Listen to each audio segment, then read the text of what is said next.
Good morning students. I am Rakesh Kumar, SBM संबल।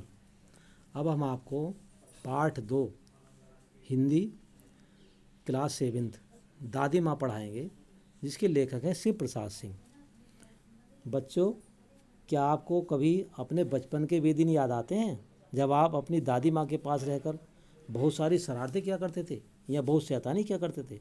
दादी नानी आपकी शरारतों को नज़रअंदाज कर देती थी और माँ की डांट से बचने के लिए आपको अपने आंचल में छिपा लिया करती थी।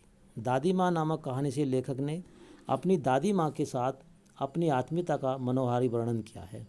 लेखक की दादी माँ कितनी कठोर थी और कितनी ममतामयी थी, आइए यह कहानी पढ़कर जानें। इस कहानी में लेखक ने अपने दादी माँ के साथ अपने लगाव के बारे में बताया है। यानी कि शिव प्रसाद सिंह बताते हैं कि जो है लेखक ने अपनी दादी माँ के जो लगाव है, उनके साथ जो दादी माँ का लगाव रहता है उसके बारे में बताया है। अचानक मिली दादी माँ की मृत्यु की खबर से लेखक बहुत दुखी हो जाता है। सहसा उसे अपनी दादी माँ के साथ बिताए बचपन के दिन याद आने लगते हैं। लेखक को कुआर के दिन की याद आ जाती है। कुआर के दिनों में चारों तरफ पानी ही पानी भरा दिखाई देता है। दूर से बहकर आई घासें, सड़क अजीब सी गंध दिखाई देती है। यानी कि बरसात में जब पानी बहता है तो बहुत सी सड़ा गला घासें इस प्रकार के वो बहकर आते हैं और गंध आती है, उससे बदबू आती है। गांव के लड़के झाग भरे जलाशयों में जो है धमा चौकड़ी मचाते हैं। इसी जल में नहाकर एक बार लेखक बहुत बीमार पड़ गया था। यानी कि बरसात होती है तो बच्चे उसमें नहाते हैं और उस पानी से बीमार भी हो जाते हैं। तो लेखक भी बीमार पड़ गया था। तब उसकी दादी ने उसको बहुत देखभाल की। वे सारा दिन लेखक की चारपाई के पास ही बैठी रहती। कभी पंखा जलाती, कभी जलते हुए हाथ पैर कपड़ों से सहलाती, सिर पर दालचीनी का लेप करती और हाथ पैर छूकर ज्वर का अनुमान लगाती। यानी कि बुखार है या नहीं है, इस प्रकार से हाथ पैर छूकर लेखक की बीमारी दूर करने के लिए विशेष प्रकार का भोजन बनवाती। उन्हें गाँव की कई दवाओं के नाम याद थे। यानी कि पहले जैसे दादी माँ आपने देखा है, ये गणेश जी की पूजा कर रही हैं सामने दादी माँ, क्योंकि पुरानी महिलाएं बहुत धार्मिक होती हैं। आजकल की तो धार्मिकता कुछ खत्म होती चली जा रही है, पाश्चात्य संस्कृति से जुड़ते चले जा रहे हैं। पहली जो महिलाएं थीं, पहली जो औरतें थीं या व्यक्ति थे, वो देसी दवाई बहुत जानते थे। गांव में जब भी कोई बीमार पड़ता तो वे तुरंत वहां पहुंचकर दवा बताने लगती। यानी कि कोई भी बीमार पड़ता तो उन्हें जो है दवा बताने लगती कि इस तरह से आपको ये दवा लेनी है। लेखक के बड़े भाई के विवाह में दादी माँ का उत्साह देखने लायक था। वैसे तो वे कोई भी काम नहीं करती थी, परंतु फिर भी हर जगह उनकी अनुपस्थिति विलंब का कारण बन जाती थी। यानी कि हर जगह वो जाती थी तो जो है वो देर हो जाती थी उन्हें, यानी कि वो अनुपस्थित रह जाती थी।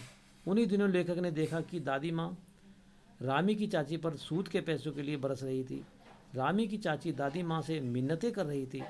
मिन्नतें किसे कहते हैं? यानी कि विनती कर रही थी, क्योंकि उनकी बेटी की शादी थी। परंतु दादी माँ थी कि अपना पैसा नहीं छोड़ना चाहती थी। लेखक से यह सब देखा नहीं गया और चुपचाप वहाँ से खिसक गया। इस घटना के कुछ दिन बाद लेखक ने को पता चला कि रामी की चाची का सारा कर्ज दादी माँ ने माफ़ कर दिया और उनकी बेटी को अलग से 10 रुपये भी दिए। इस प्रकार की घटनाओं से दादी माँ की दयालुता का पता चलता है। लेखक दादी माँ का लाडला था। वह उनकी छाया में स्वयं को सुरक्षित महसूस करता था। इस प्रकार से यानी लेखक स्वयं को, अपने आप को सुरक्षित महसूस करता था। दादी जी के देहांत के बाद प्रायः दादी उदास रहने लगी थी। देहांत कहते हैं मृत्यु के बाद। धोखेबाज मित्रों के कारण उनकी मुश्किलें बहुत बढ़ गई थी। लेखक के पिता लेखक के पिता ने दादी के मना करने के बाद भी दादाजी के श्राद्ध में बहुत रुपए खर्च करते थे।